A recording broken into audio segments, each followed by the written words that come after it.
ဒီဗီဒီယိုမှာတော့ကျွန်တော်တို့ number ရဲ့ array တွေကိုဘယ်လို reshape ရမလဲဆိုတာကိုရှင်းပြပေးပါမယ်။ဒါတော့ reshape လုပ်မယ်။ number ရဲ့ dimension ဒီ array dimension တွေကိုကျွန်တော်တို့ကပြောင်းပြမယ်ပေါ့နော်။ဒါပေမဲ့အဲ့လိုပြောင်းလိုက်ခြင်းအပြင်သူ့ရဲ့အထက်က data တွေကပြောင်းလဲသွားလားဆိုတော့မပြောင်းသွားဘူး။သူ့ရဲ့ shape ကပဲပြောင်းသွားတာ။အဲ့တော့ကျွန်တော်တို့ဒီမှာ reshape function ဒီ syntax ကဒီလိုမျိုးပေါ့နော်။ dot reshape ပြောရရင်ကျွန်တော်တို့ဒီလက်သေးကွင်းထဲမှာကျွန်တော်တို့ argument 3ခုရှိတယ် layer ရယ် rows ရယ် column ရယ်ကဲတော့ကျွန်တော်နမူနာပြမယ်ဆိုရင်ရိုးစုံ numpy module ကို import လုပ်လိုက်မယ် import numpy as mp array equal to mp.array ဆရာကတော့ဒီမှာ reshape လုပ်မှာဆိုတော့ one dimensional array တစ်ခုပဲဆရာပြန်ပြီးနိုင်မယ်ပြီးရင်အဲ့ဒါကိုဆရာပြောင်းပြမယ်ပေါ့နော်9 10 11 12ဆိုပြီးဆရာတော့ one dimensional array တစ်ခုပြန်ပြီးထားတယ် array ရဲ့ shape ကိုသိချင်တယ်ဆိုရင် print array.shape ဆိုပြီးတော့ဆရာရှာလို့ရတယ်shape ကပြန်ဒါတော့ဆရာ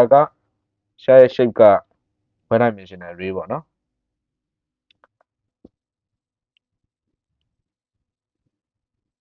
ကဲဒါဆိုရင်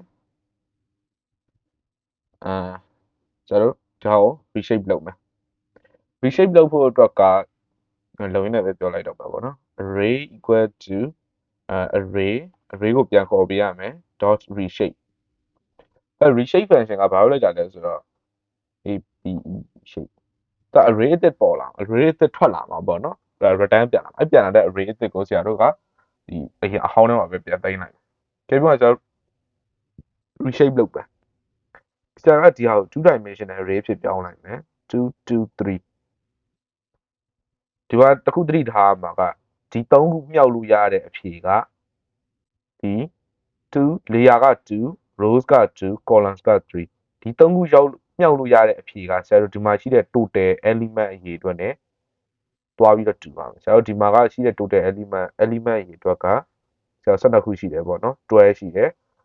ဒါဒီ3ခုကိုမြောက်လိုက်2ရဲ့2ရဲ့3ရဲ့ကိုမြောက်လိုက်ရင်ဆရာတို့ဘာရလဲဆိုတော့12ပြန်ရတယ်ကဲလို့မျိုး site ချင်းတူနေတယ်ဆိုရင်တော့ဆရာတို့ဒါကို reshape ပြန်လုပ်လို့ရတယ်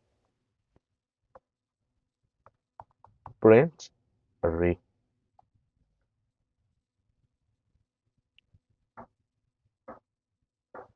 sorry ဒါ 2 dimensional array မဟုတ်ဒါဟို3 dimensional array ဖြစ်သွားပြီ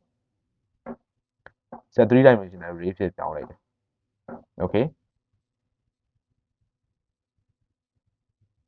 array.mdin so number dimension 3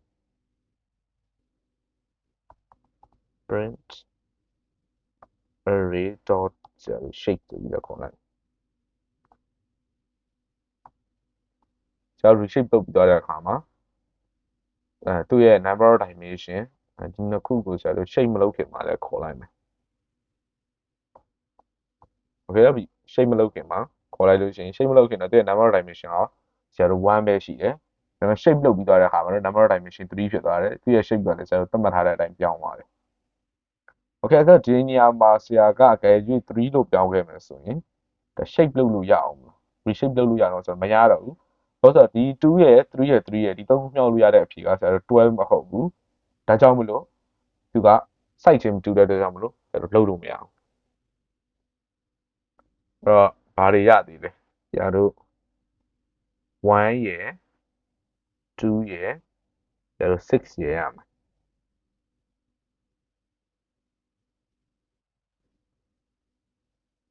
1ရယ်2ရယ်6ရယ်ရမယ်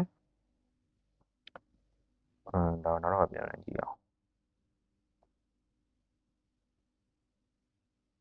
okay ဆရာတို့ဒီနေရာမှာ1ရယ်ဒါမှမဟုတ်ရင်2နဲ့6ပဲထားလိုက်2နဲ့6ရမယ်ဆရာတို့6နဲ့ sorry 6နဲ့2ရမယ်